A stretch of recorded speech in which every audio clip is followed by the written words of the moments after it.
readers, welcome back to our reading of Love That Dog by Sharon Creech. So we've read the first two sections where we meet Jack in Miss Stretchberry's room, and he decides that poems are not his thing, even though he's pretty good at writing them. And then the next section, he keeps writing poetry but continues to kind of struggle and decides he doesn't want her to put his name on anything, even when she likes what he writes, and puts it on the board. He wants it anonymous, which means nobody gets to know it was him that wrote it. And him and Miss Stretchberry have a good conversation where Jack decides, that wasn't even a poem, Miss Stretchberry. I was just writing about what I was thinking, but it looked like a poem. So she put it on the board like a poem, and he realized, really, anything can be a poem if it looks like a poem. And it was kind of an exciting thing to him because he didn't know he was such a good poet, and he wasn't even meaning to be. I think a lot of us have that in us. So we're going to start with January 10th and keep reading about Jack and Miss Stretchberry and see what's going on with the two of them. January 10th. I really did not get the pasture poem you read today. I mean, somebody's going out to the pasture to clean the spring and to get the little tottery calf while he's out there, and he isn't going to be gone long, and he wants you? Who is you to come to? I mean, really. And you said that Mr. Robert Frost, who wrote about the pasture, was also the one who wrote about the snowy woods and the miles to go before he sleeps? Well, I think Mr. Robert Frost has a little too much time on his hands. I think Jack is funny. January 17th. Remember the wheelbarrow poem you read the first week of school? Maybe the wheelbarrow poet was just making a picture with words, and someone else, like maybe his teacher, typed it up, and then people thought it was a poem because it looked like one typed up like that. And maybe that's the same thing that's happened with Mr. Robert Frost. Maybe he was just making pictures with words about the snowy woods and the pasture, and his teacher typed them up, and they looked like a poem, and so people thought they were poems.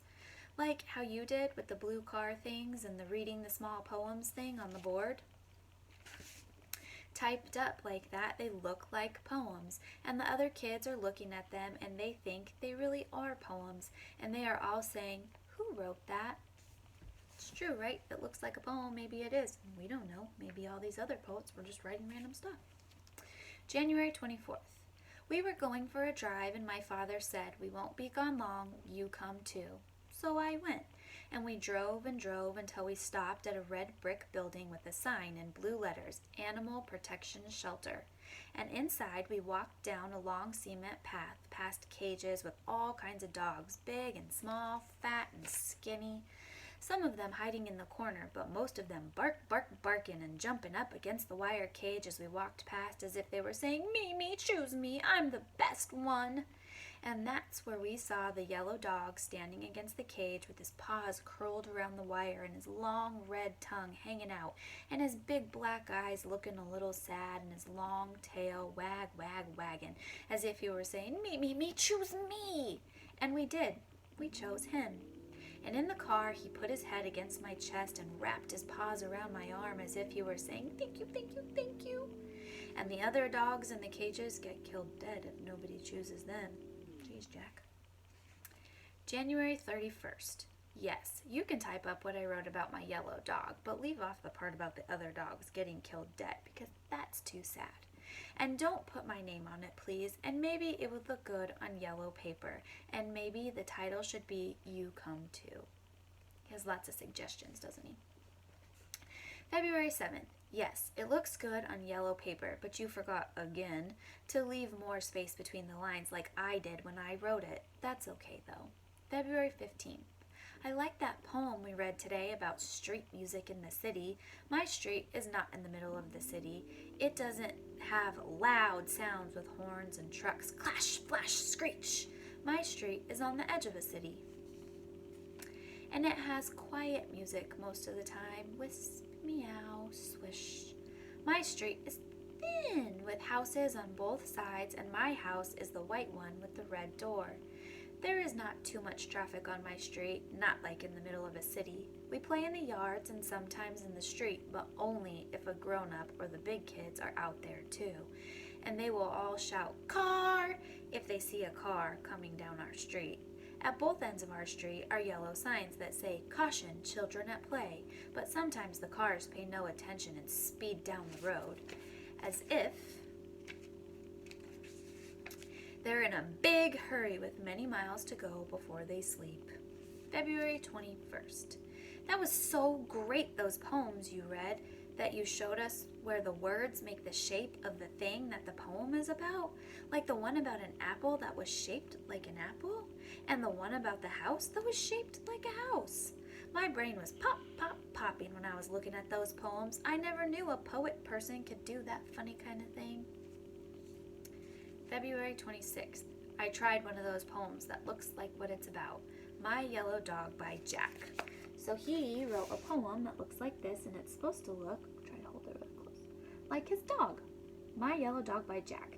It doesn't really make sense. It just has words that say like body, body, body, leg, leg, leg, but at the end it looks like his dog.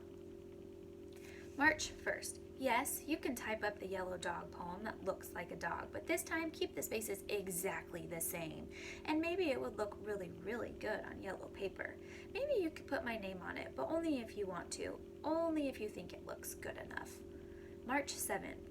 I was a little embarrassed when people said things to me like, "Neat poem, Jack, and how'd you think of that, Jack?" And I really, really like the one you put up about the tree that is shaped like a tree. Not a fake-looking tree, but like a real tree with straggly branches. But I want to know, who is the anonymous poet in our class who wrote that, and why didn't he or she want to put his or her name on it? Was it like me when I didn't think my words were poems? Maybe you'll tell the anonymous tree poet that his or her tree poem is really a poem, really, really, and a good poem too. So that's going to be the end of what we read this week for Love That Dog by Sharon Creech. Jack's getting a little bit more confident, isn't he? He decided to actually let her put his name on one of the poems. He makes me laugh how he has all these rules about what she can and can't do with the poems that she types up for him.